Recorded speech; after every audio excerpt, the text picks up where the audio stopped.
With your first news at 6 Sports, here's Ben Dacu.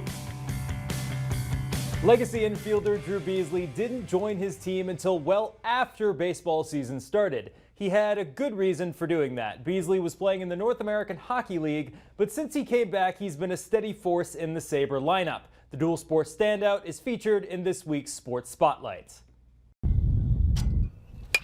Drew Beasley has a junior hockey career to look forward to, but he has something to take care of first. The boys are just kind of rallying around each other just towards the playoffs, and that's all you can ask for. It's just the best time of the year for baseball, in my opinion. One final state tournament as a high school baseball player. As much as I'm his coach, I'm also a fan. So, you call and check on him, how you doing, how's the travel, how's the hockey. So putting him back in the lineup wasn't tough. I think for him, he probably wanted to make a contribution faster. Drew returned from the North American Hockey League in April.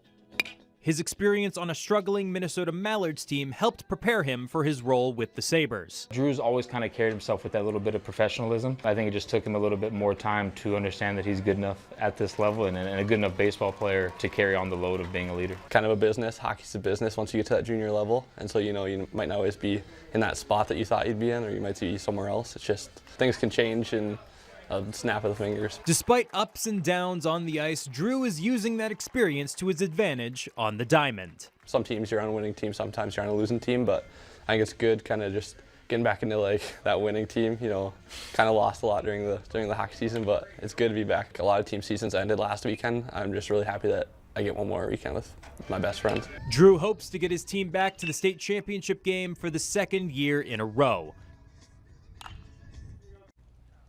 Up in Minot, we've got the WDA Boys Golf Tournament. Beautiful spring day in the 701 to crown region champs. Best round from the early tee times comes from St. Mary's senior Riker Landers. Here's his second shot on the par 418. He concludes his day with a par and a 1 under finish, making him the leader in the clubhouse at that time. The top seeds on the 14th hole, Century's Parker Beck leading the field by 2 strokes, and sticks his approach shot pin high and within 10 feet of the cup. He would go on to par the hole.